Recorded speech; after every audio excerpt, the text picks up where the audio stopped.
அதிகாலையில் சேவலை எழுப்பி அதை கூவென்று சொல்லுகிறேன்.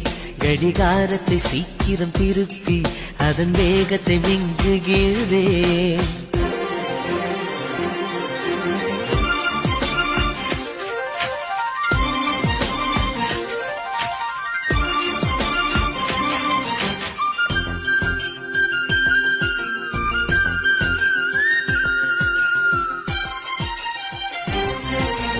மாலை தென்றல் வீசக்கூடாது,